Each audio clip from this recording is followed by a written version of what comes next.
Well, hello. My name's Mark Holmes, and as always, I appreciate each and every one of you guys watching here. This is Joe Boo's day job, and I'm here actually in my workshop, and I've had my Inventable X-Carve Pro for probably about a month or so now, and I love it.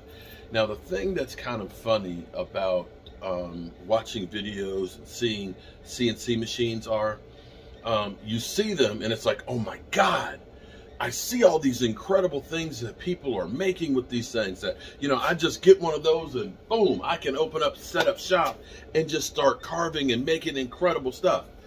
That's great in theory, but the reality is like anything, a lot of what comes out of the machine is what comes out of you. And learning your machine and learning how to do things are, it takes time. And I've done some really cool pieces. I'm doing actually butcher blocks like these. I've gotten these down pretty well. These I still need to put one more coat of epoxy on these, but these are like a butcher block and charcuterie board. I know I mispronounced it. We epoxy one side and the other side is oil rubbed, so that way you can use it as a butcher block or you can use it as a great serving piece. That I've gotten down so I know it really well. I've even gotten pretty good with doing picture carvings. Now, my wife kind of blew me away because, see, this is actually done on the X-Carve using their software. X-Carve easel program is very easy to use. Well, and that's coming from a guy who's 56 and technology challenged. But if you're looking for the three-dimensional true carvings and things like that, it's a whole different ball of wax, and you have to use other software that you'll then upload to it. I have not gotten to that point. But when you look at these pieces, to me, I call this abstract art. My wife said it's not quite abstract art, she said, because, it's like Picasso where you see an ear over here and things like that. But it's one of those things that if you look up well, actually, I guess you can. To me, the details come out of this the more you look at it. For example, this is a wedding picture that I did. And when if you're looking at this close up, you're kind of like, what am I looking at? But this is actually her dress.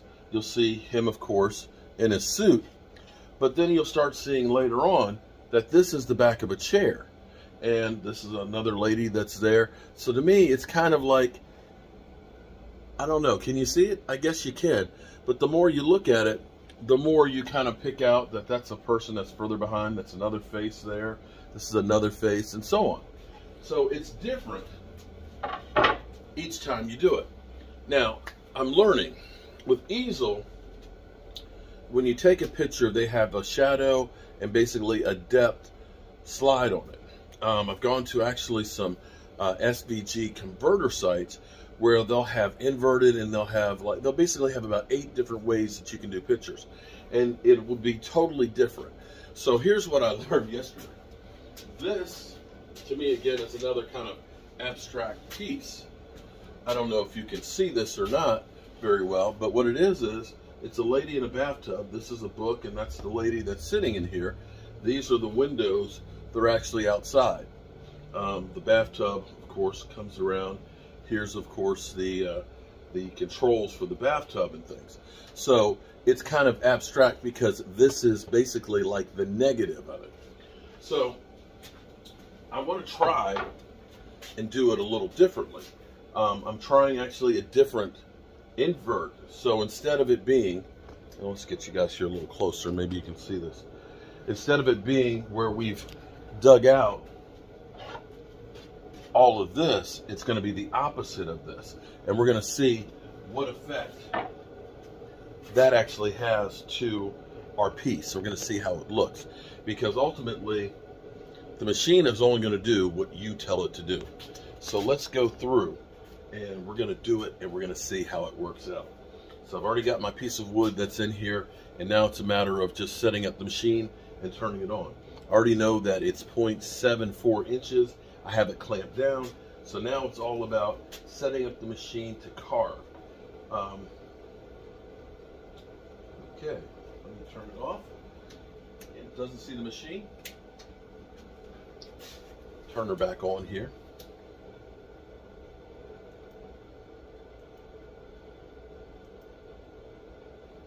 Okay. Alrighty, so our X-Carve has finished, and we're gonna take a look and see how it looks.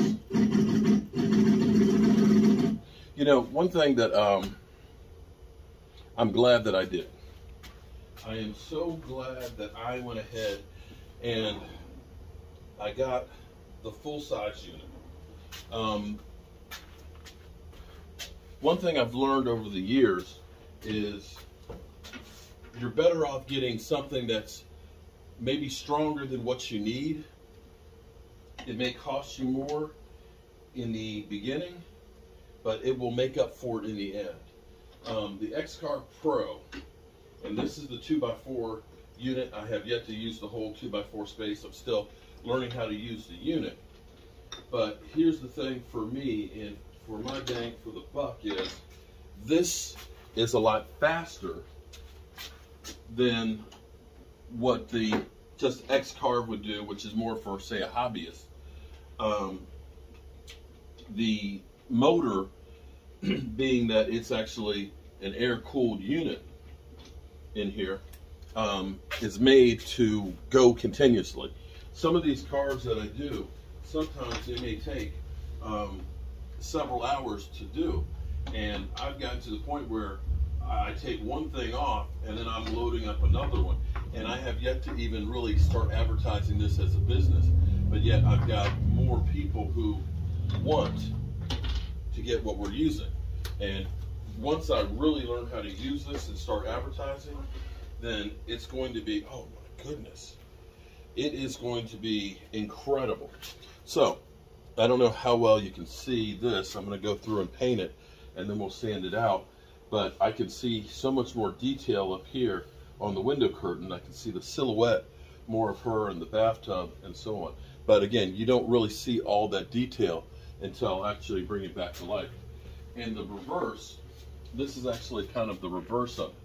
So I can see so much more detail in here for the windows and things.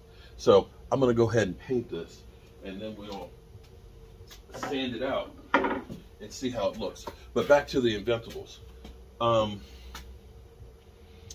The speed of which this one works versus the speed of the other ones, which basically uses a trim router on it. I don't have any experience with the other one. I don't have any experience, but just going by from what I've read and seeing this in action, knowing how much wood this thing can take off in a whack and how much faster it is, the cost difference being, you know, a lot. You know, I believe the regular X-Carve, I think it's about $2,500, and the 2x2 is $10,000, or unless it's on sale, or $12,000 for this unit. If you're really going to do a lot of work and stuff, you're better off getting this one, because it's just so nice.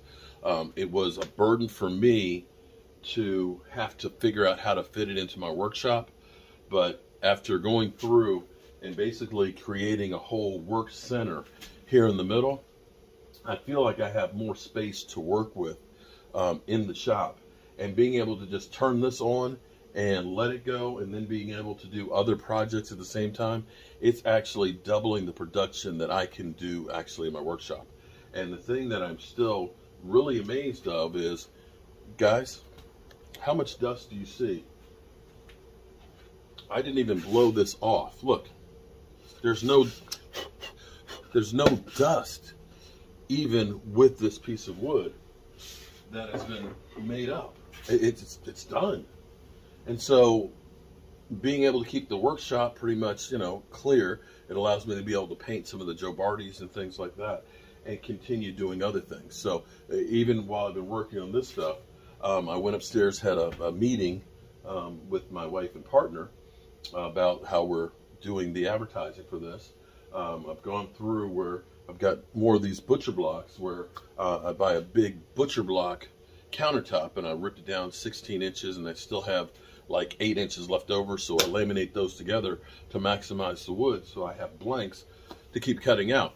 I can do everything in this workshop because I've got this great work center over there that's also a table saw. There's a joiner that's in there, and then there's a planer, 15-inch planer down below. So for me, this may be the best investment I've ever made, except for my wife. But we'll come back and we'll show you how this looks painted.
Sorry about the noise.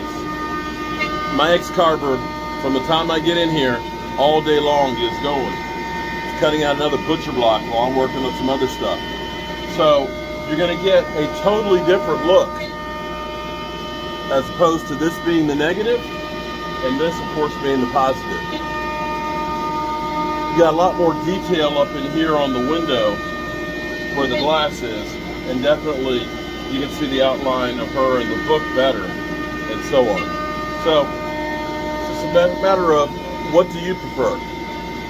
Can you see them both? Well, I'm Mark Holmes, and well, I'm going to go ahead and route the edge on this and start varnishing it, and we'll see how the missus thinks about it. I'll see you guys later from Joe Boo's workshop.